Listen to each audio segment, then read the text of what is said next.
Hello everyone and welcome back to another Minecraft update video. As you can see in this one we have something rather interesting to investigate with the Warden, and despite such a big change to the Warden there are a lot of bug fixes in this one, which leads me to suspect we might be getting closer to the release of Minecraft 1.19. And in this snapshot 22W15A we have a new main menu background.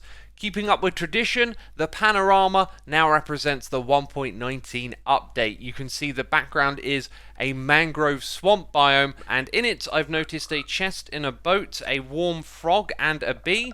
As for the allay and other features of this update, well, I guess not everything can be included. And something you might have noticed in that menu panorama is the mud block, which you can see behind me. Its generation now goes much deeper than the surface level, and I'm using the same seed as we did in our previous snapshot video.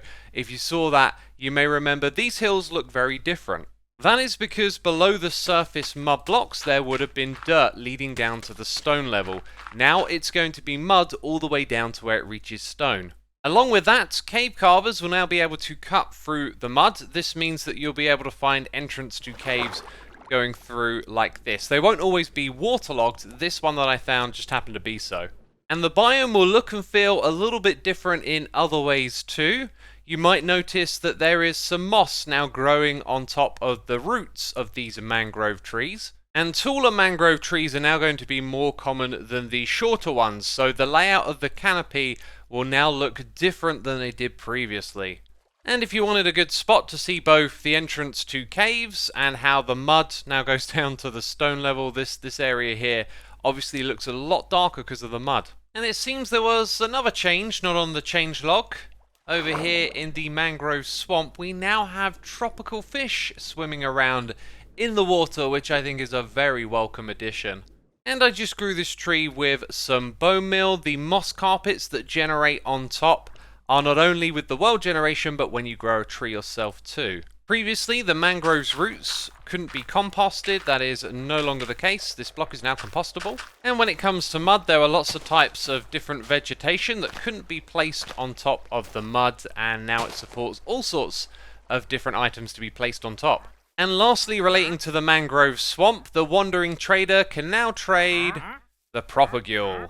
Moving on to advancements, there are two new ones and a third that has been updated in this snapshot. If you lead all of the different frogs from the different biomes, then you get this one right here, when the squad hops into town. And that is a part of the husbandry advancement screen. And I actually misunderstood this advancement. I think you can get them just one at a time. You don't have to have all three of them leashed at the exact same time. Yeah, there you go. We've done 1/3 at the advancement. The other new advancement is for successfully sneaking near a warden or a skulk sensor. Well, we've got a skulk sensor here, so I'm going to hold down shift, move around, and you can see that we get sneak 100.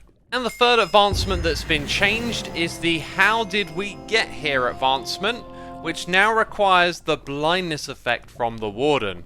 This will make it especially tough because you need all of these other 26 effects. So not only do you need a bad omen, a bunch of potions, a dolphin nearby, you have to finish a raid for hero of the village, you're now going to need to get the blindness effect from the Warden at the same time. And so with these additions there were some technical changes to advancement triggers, and as always you can find the details of them on the website in the description box linked down below. So remember at the beginning of the video we saw that the Warden had some sort of new attack. This is a ranged attack to stop players from cheesing the Warden by pillaring up and being out of range. And of course the Warden is terrifying enough as it is, and the goal of the Warden is really to avoid it as opposed to kill it, so giving it another strong attack I think is a fantastic idea. And so I guess without further ado we're going to activate a Skulk Shrieker, get a Warden over here. I've also got full netherite with protection 4 on it, so let's find out how much damage this attack can do. Okay, it has summoned in right next to me. That is absolutely terrifying. I'm going to walk over here, pillar up a bunch of blocks so I'm out of its range. Okay, even if you're playing with creative mode and whatnot, the recovery compass is pretty helpful. So I think we should try that again with the intent of seeing the Warden's attack better, which is why I'm going to use some barrier blocks. Okay, this is obviously going to work better in a controlled environment. So we'll summon in the Warden like this and pillar up. So I think we're going to get a better look at this if the Warden is trapped. There's actually barrier blocks here, so it won't be able to get to me, and maybe that'll force it to use its ranged attack.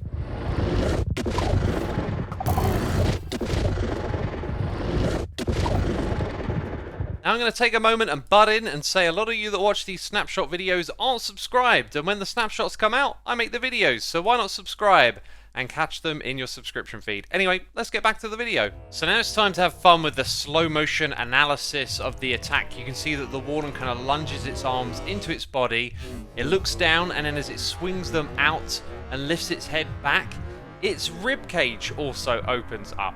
So let's look at that again from a slightly sideways angle. As its head swings back, all of those particle effects come out, and then you can see that the rib cage is open after that, and it closes back in around the heart. So as you've seen it, the Warden's new attack is ridiculously strong, doing 4.5 hearts of damage where I'm wearing full netherite with protection 4. Its attack can also penetrate through walls, as in this example I'm behind the glass and the attack comes through those blocks to hit me. The Warden will also target other mobs that aggravate it as well, and it will be able to fire those attacks through the walls. If you make a keen observation here, its attack only hits one entity specifically. It doesn't have an area of effect, so when it attacks with its ranged attack, it will only hit one mob. And last of all, with this new attack, it has a particle effect. The name of this is actually Sonic Boom, so you could say that's the name of the attack. And it also looks really cool when this thing is set to always active. And moving on, we are now in the Ancient City to talk about Carpet's Wall and the Occlusion effect. And the change here is quite simple. The wall blocks can stop various events like dropping items, running and jumping from activating skulk sensors. And the big change seems to be that that applies to carpets as well as regular wall blocks. And there was a change in 22W15A where carpet and wall would be the only blocks that could stop note blocks from activating skulk sensors. That change has been reverted. And there are other changes too. A rather important one for the LA is it now has natural regeneration of its health. So obviously, if you put in the hard work to capture one of these, the last thing you want to do is accidentally hit it or have something else attack the mob. And so now it will regenerate 2 health, which is 1 heart every second.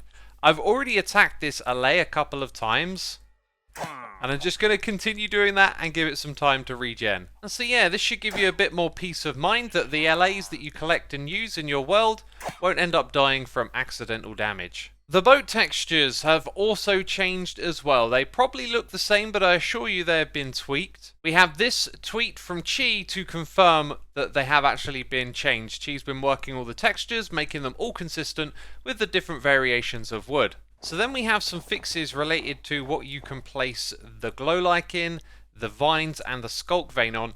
This is a snow block made out of 8 layers of snow. These blocks had some issues with vines and lichens and whatnot being able to be placed on top or on the side of these blocks. You can see that is now corrected.